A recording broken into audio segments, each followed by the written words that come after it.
जय हिंद साथियों, सभी पत्रकार साथियों का, महेंद्रगढ़ के सभी पत्रकार साथियों का बहुत बहुत धन्यवाद। आप लोग आए और आपको शुभकामनाएं नवरात्रों की। सुख रखे भगवान आप लोगों को, माता रानी। साथियों, आप लोगों को पता होगा कि कुछ दिन पहले की बात है कि हरियाणा के अंदर 102 साल के दादा दुलीचंद को मुर्दा घोषित कर दिया गया था और उनको अपने आप को जिंदा दिखाने के लिए बारात निकालनी पड़ी थी। उसके बाद सैकड़ों लोग निकल के आए थे कि हम भी जिंदा हैं, अलग अलग जगह से, अलग अलग डिस्ट्रिक्टों से, पूरे हरियाणा की बात आ रहा हूं।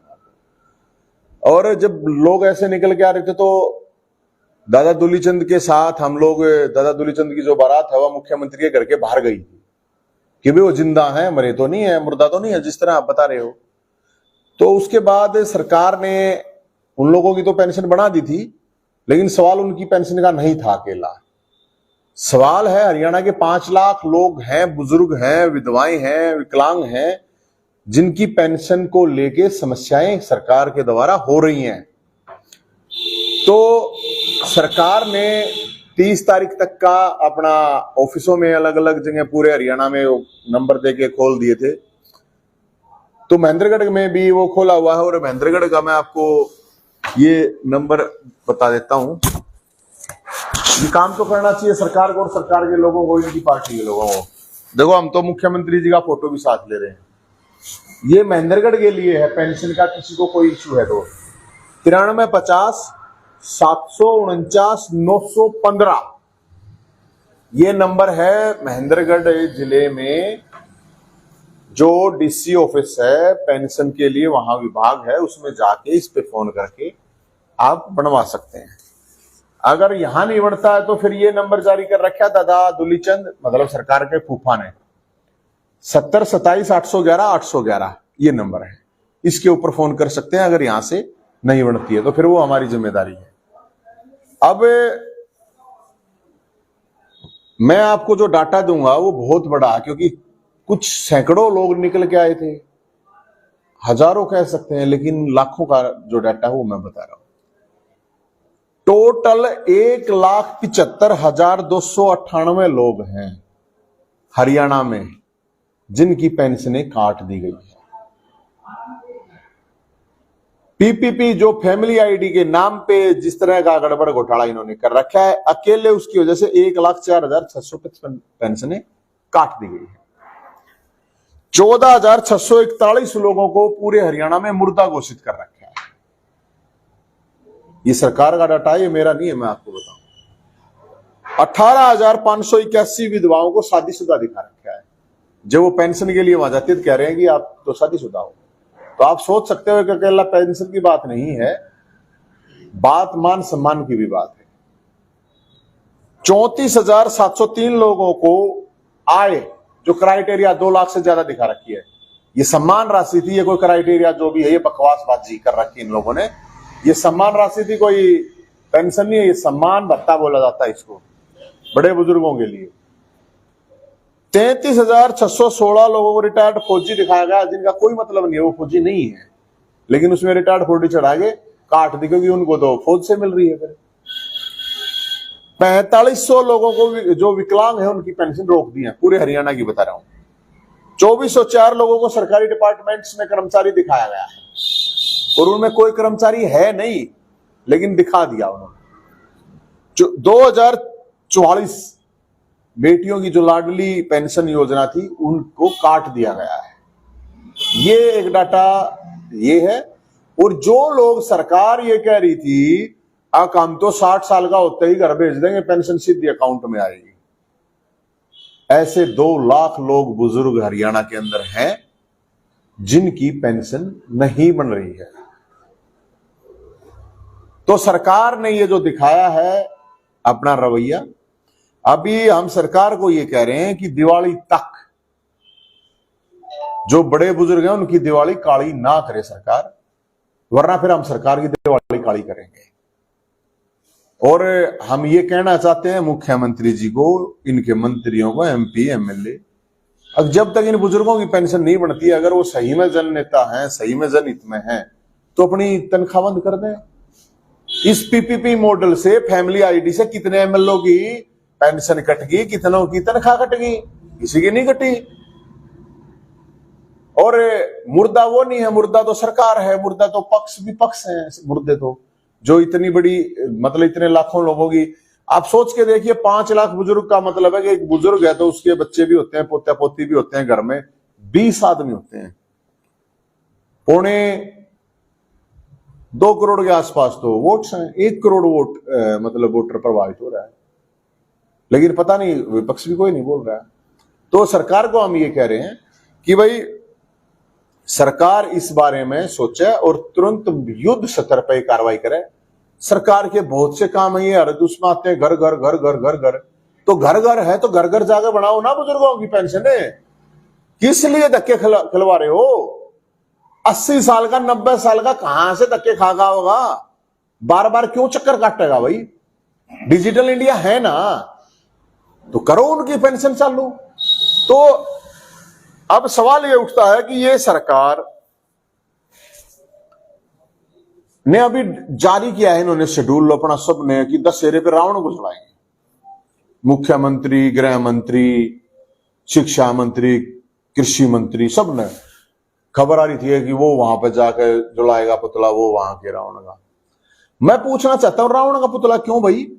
रावण ने क्या बिगाड़ रखा है बताओ इनका? और जनता से पूछना चाहता हूं, जनता जो इनको बुला रही है, रावण ने महंगाई बढ़ा रखी है क्या तुम्हारी? नौजवानों से पूछना चाहते हैं रावण ने बेरोजगारी बढ़ा दी क्या? हॉस्पिटलों में डॉक्टर नहीं है तो रावण जिम्मेदार है क्या उसका? स्कूलों में टीचर नहीं है तो रावण जिम्मेदार है क्या उसका? किस लिए रावण का पुतला? अब की बार पुतला जलाओ मुख्यमंत्री का। क्यों? क्योंकि रोजगार मुख्यमंत्री नहीं दे पा रहा, रावण जिम्मेदार नहीं है, मुख्यमंत्री जिम्मेदार है उस चीज का। अगर हॉस्पिटलों में डॉक्टर नहीं है, दवाई नहीं है, तो स्वास्थ्य मंत्री का पुतला जलाओ ना। अगर किसानों को दाम सही नहीं मिल रहे, फसल खराब हो रही है बारिश की वजह से, तो उसका जिम्मेदार रावण थोड़ी है, उसका जिम्मेदार तो कृषि मंत्री है। अगर कानून व्यवस्था सही नहीं है तो उसका जिम्मेदार तो गृह मंत्री है। तो इनके पुतले जलने चाहिए, लोगों को इनके पुतले जलाने चाहिए। रावण ने तो सोने की लंका बना रखी थी, सोने के घरों में रहते थे लोग, इनसे पेंशन नहीं दी जा रही, लोगों के ऊपर से घर उजाड़ रहे हैं, रोजगार इनसे नहीं दिया जा रहा। तो रावण को जलाने का हमारे को समझ में नहीं आया। हम लोगों को ये कहेंगे रावण नहीं, रावण राज तो बहुत बढ़िया था। ये जो सरकार है, ये सरकार राज कट्टर राज से तो बढ़िया था रावण राज, और वो इसलिए था, मैं तो इसलिए कह रहा हूं। अगो तो भगवान राम ने भी एक दिग्विजय का अहंकार नहीं होता, इसमें क्या अहंकार? अब इनमें अहंकार नहीं है क्या? ये नेता है जो, ये एमएलए एमपी मंत्री मुख्यमंत्री है, और अगर नहीं है तो लोगों को पता है इस बात का। जो अधिकारी जिम्मेदार हैं उनकी तनख्वाह रोको ना, जब तक नहीं बढ़ती सबकी पेंशन है। 5 लाख बुजुर्ग हैं भाई साहब, और ये बुजुर्ग ये फेसबुक नहीं देखते, ये टीवी या ये अखबार में नहीं पढ़ पाते बेचारे। तो हम तो लोगों को ये कह रहे हैं कि ज्यादा से ज्यादा लोग, नौजवानों को, कि भाई 30 तारीख तक अपने वहां बनवाएं, और सरकार को ये कह रहे हैं हम कि घर घर जाके आइडेंटिफाई करके उन बुजुर्गों की, विधवाओं की, विकलांगों की पेंशन बनाए सरकार, ताकि वो अपनी अच्छी तरह से दिवाली मना लें। बुजुर्गों की दिवाली काली ना करे सरकार, हम ये सरकार को कह रहे हैं। और जो चुनाव, अभी चुनाव आने वाला, अभी ये देखो सरपंची का चुनाव रावण ने रोक रखा है क्या? जिन्हें चुनाव लड़ना हो फूक कोई नहीं का पुतला। निगम जिला परिषद का चुनाव रावण ने रोक रखा है कि जिसने रोक रखा है उसका फूको ना पुतला, हिम्मत है तो उनके फूको। तो हम तो सरकार और इनको चुनाव लड़ने वाले भाइया ना, मैं एक बात और कहूं, अगर भाई बड़े बुजुर्ग परेशान हैं, विधवाएं, विकलांग, हर गांव आप चुनाव लड़ना है तो आप भी घर घर जा रहे हो तो आइडेंटिफाई करो, उनकी पेंशन बनवाओ, कुछ भला हो जाए। और 60 साल से ऊपर के जो लोग हुए हैं, जो सरकार ये कह रही थी, क्योंकि ये ताऊ देवीलाल ने सम्मान भत्ता दिया था, आज ताऊ देवीलाल के नाम से वोट खा के, नोट खा के बैठे हैं चुपचाप, कोई बोल नहीं रहा है। मेरे ख्याल में तो ताऊ देवीलाल स्वर्ग में बैठ के भी दुखी हो रहे होंगे। आज जिनके लिए मान सम्मान भत्ता दिया था, आज वो धक्के खा रहे हैं बेचारे, और कोई सुनने वाला नहीं, ना सरकार सुनती है तो ना विपक्ष बोलता है। तो ये इश्यू था। कोई सवाल हो तो आप बता दीजिए। जो फसल खराब हुई है उसको लेकर क्या कुछ मांग? मैं यही कह रहा हूं, जो फसल खराब हुई है उनको तुरंत मुआवजा दे सरकार, गिरदावरी करवा के। और मैं तो किसानों को ये कह रहा हूं कि दशहरा आ रहा है, दशहरे में कृषि मंत्री का पुतला बनाओ बढ़िया और फूको उसको, ताकि जल्दी से जल्दी मुआवजा तभी मिलेगा। सर, जिस प्रकार से आप ये मुहिम चला रहे हैं कि पात्र लोगों की पेंशन काट दी गई, उनकी पेंशन दोबारा बनाई, इसी तरीके से इसी के अंदर कुछ अपात्र लोग भी हैं जो इस पेंशन का यूज कर रहे हैं। अरे कुछ नहीं है, मैं उन्हें जो आप शायद सुना नहीं आपने, मैं ये कह रहा हूं कुछ नहीं है। जिस तरह ये लाखों हैं वैसे ही लोग हैं। जिंदों को मुर्दा, मुर्दों को जिंदा, मुर्दों को जिंदा करके पेंशन खाई जा रही है कटवा के। कौन कटवा रहा है उनकी पेंशन? हमने तो कोई भाई, हम ये थोड़ी कह रहे हैं तुम मुर्दों को पेंशन दो, काटो जो मर चुका है, लेकिन जो जिंदा है उसको मुर्दा क्यों बना रखा है? वो साफ दिखता है कि डिसेबल, उसके हाथ ना पैर हैं, उसको जाके वहां पेंशन वाला कहता है पहले सर्टिफिकेट लेगा दूसरा नया, उसके पास पुराना है। सीएमओ के पास आपके डिस्ट्रिक्ट की लिस्ट है कि कौन कौन हैंडीकैप्ड है, तो लिस्ट क्यों नहीं होती उनके पास? क्यों चक्कर कटवा रहे हो उनके? विधवा है, उस विधवा की डेथ सर्टिफिकेट लेके घूम रही है वो, और फिर भी उसको ये कहा जा रहा है कि नहीं। अच्छा, एक चीज मैं और आपको बता दूं, इन्होंने क्या किया, जो इनकम वाला इशू है, पहली बात तो एक क्राइटेरिया ही गलत है कि इन्होंने इनकम का क्राइटेरिया तय कर दिया। दूसरी बात यह है कि एक केस ऐसा आया मेरे पास, एक 6 साल की लड़की की इनकम दिखा रखी है साल में 9 लाख, उसके घर में बेचारी के में आटा तक नहीं। तो इसका जिम्मेदार वो लोग थोड़ी हैं। जिस एजेंसी से तुम कर रहे हो, काम करवा रहे हो, बनवा रहे हो ये फैमिली आईडी, तो उनके ऊपर जिम्मेदारी है या नहीं? और अगर वो गलत होती है तो उनकी जिम्मेदारी लगाओ ना, घर जाके ठीक करके आओ। क्यों चक्कर काटे हो लोग? ये सवाल है। बहुत सारे लोग जो क्राइटेरिया से बाहर है, जैसे गवर्नमेंट ने 2 लाख रुपए का क्राइटेरिया रखा हुआ इनकम का, उसकी पेंशन बनेगी, तो बहुत सारे लोगों को ज्यादा है, उनको और भी दूसरे मत से उनके पास इनकम आ रही है। क्या उन्होंने पेंशन बना रखी है? तो आपकी जो ये संगठन है क्या मैं जिनकी पेंशन ऑलरेडी बनी हुई है, अलग अलग जगह से ले रहे हैं, मैं उनके लिए नहीं कह रहा हूं। मैं उनके लिए कह रहा हूं आज जो लोग इस चीज के पात्र हैं। अब एक बात बताइए, क्राइटेरिया रख दिया, आपके मां के भी लिख दिया, आपने लिख दिया आपके अपने 3 लाख, आपकी मां को भी 3 लाख चढ़ा दिया। जरूरी थोड़ी आप अपनी मां की सेवा करोगे। बहुत से आप देखो ना, अनाथ आश्रम है, वो रेमेंड वाला हजारों करोड़ का आदमी है, वो अनाथ आश्रम में रहता है। भाई साहब, जरूरी थोड़ी है कि बेटा बेटी उसकी मां की बाप की कोई सेवा करेंगे। बहुत से ऐसे केस हैं, वो बुजुर्ग बेचारे परेशान रहते हैं, तो उनके ऊपर क्या क्राइटेरिया? उनकी जब नहीं है इनकम खुद की, बेटे की इनकम है या पत्नी की इनकम है, उससे क्या लेना देना है? जरूरी थोड़ी है पत्नी पति को दे देगी या पति पत्नी को देगा, जरूरी नहीं है। ये सम्मान राशि दी, ये क्राइटेरिया बिल्कुल बकवास है।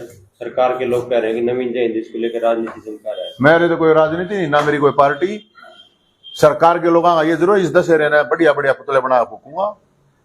चमकाने कहां से बात आ गई? मुद्दा है लोगों का। बताओ, ये अब महेंद्रगढ़ वाले में वोट मांगना रहा हूं, मतलब मैं महेंद्रगढ़ आ रहा हूं, कल मैं सिरसा था, मैं यमुनानगर था, मतलब सारे गए चुनाव जाचा लड़ना हमने। इसमें क्या मैं तक हूं, जो चुनाव लड़ रहे हैं पार्टी के लोग, जो पार्टियां मुर्दा बनी हुई हैं, जो जीते हुए हैं, जो अब काम नहीं करवा पा रहे, या दूसरी बार जो विपक्ष में है, जो वो आवाज नहीं उठा रहे, मुर्दे तो वो हैं, मुर्दे थोड़ी हैं, ये तो असली मर्द हैं। जो लोग मुख्यमंत्री के घर के आगे आप पहुंच सके हैं अपने हक के लिए, तो ये तो मर्द हैं भाई साहब। विपक्ष को लेकर क्या कुछ कहो? बता दिया, मुर्दा है विपक्ष, कति मुर्दा। अगर विपक्ष मुर्दा नहीं होता ये मुद्दा नहीं उठाना चाहिए। मैं तो कुछ भी नहीं हूं, मेरे तो 4 आदमी भी नहीं है, मैं तो 4 आदमी रखा हूं। वैसे मैं तो कोई एमएलए ना, एमपी ना, मंत्री ना, कोई एक्स ना पैक्स ना, मैं तो कुछ भी को ना। भाई जब एक आवाज में ठासकूं तो इन के हो रहा है भाई, डरा रखे हैं, माल खा रहे हैं, घड़ाए माल दबा रहे हैं, उनकी फाइला नहीं दबा रहे हैं।